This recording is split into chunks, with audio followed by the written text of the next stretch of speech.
King, oh, andito ko pala. Nasaan si Michael? Andun sa labas. Kasi magpaturo ako ng ano eh. Sige, ng punta math eh. Parang marunong yun, di ba? Mas matindi yun, no? College graduate ata yun, no? Oo. Kasi problema bukas eh. Oh, Michael! Nandiyan ka pala eh. Andito? Swerte, tamang-tama. Swerte. Tiruan mo ako ng math, ha? Math? Oh, may problema ako. Math? Hindi ka marunong ng math? Hindi nga, kulang eh. Nakakaya. May mga chicks dun sa room eh. Bukas, meron kaming oral recitation. Ano ba klaseng math yan? Yung bang mga square root, ganon. Square root? May idea ka doon. Ay, At nako. saka trigonometry, Ang tanda-tanda simple mo, hindi ka marunong mag-math. Talagang ano ko Square eh. root. Problema talaga, Mike. Square root ba? Ano ba yung... Ito ang problem number 1, Mike. Ano bang square root ng 144 minus 10? Salita mo parang dapat 100s. Z, may Z siguro. 100s. Ah, ganun ba yun? Ganun yun? 100s. Eh, yung minus 10 nga. May minus yun eh, 100s. Ang easy lang yung Jackie. Dapat marunong ka yun eh.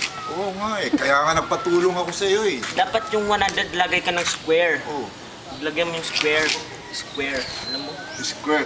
Yun ang square root. Oo, square. Nasa square pala, di ba? Kasi hindi matatawag square pag walang square eh. Numbers. Tama ka no. Ano kayo nang sabihin ko? Bukas sa 100, 100s. May z. Sige nga, 100s. may square pa, square. Sabi ko, square yun. Kasi ang square root ay square ang answer, di ba? Eh, minus 10. Tama ka no. Tapos, ano pa ba yung math? Yun isa, mahirap to. Angle to eh. Angle. Ang tamang pronunciation pala. Angle. Oh, ano ba ang sign ng sine? Alam mo, cosine, sine, cosine, tangent, ganun, di ba? Oh, mga triangle.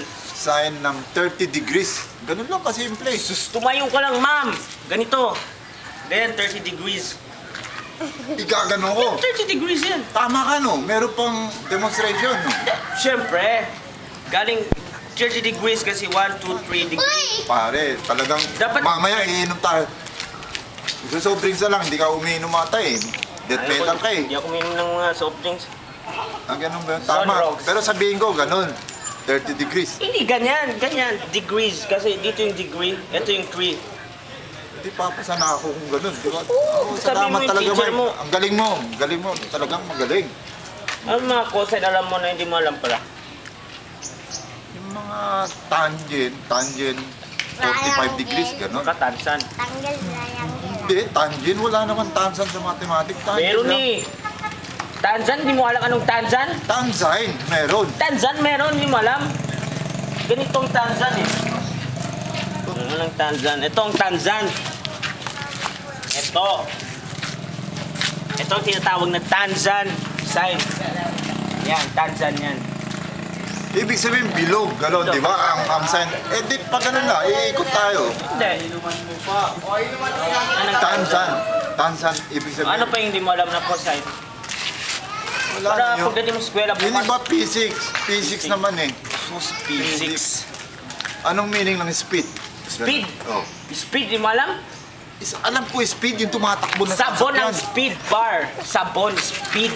Physics yan eh, Oo sabon. nga, yung chemical ng Sabon. Sabon, Oo, ganun. yung bumubula. Yun ibig sabihin ng speed, di ba? Speed, yun yung speed bar. Tama ka, no? Simple lang yun, diretso pala, diretso ang Direct answer to eh. answer, direct to the points. Direct. Points ha? Points. Yun is speed bar. Bar. Yun yung speed Pero bar. nagmula yan sa physics. Hindi. Japan. Doon ginawang speed bar. Basta sabihin ko anong lahat sinabi mo. Basta alam ko, henyo ka eh. Henyo. Tama ka. Okay yun ah.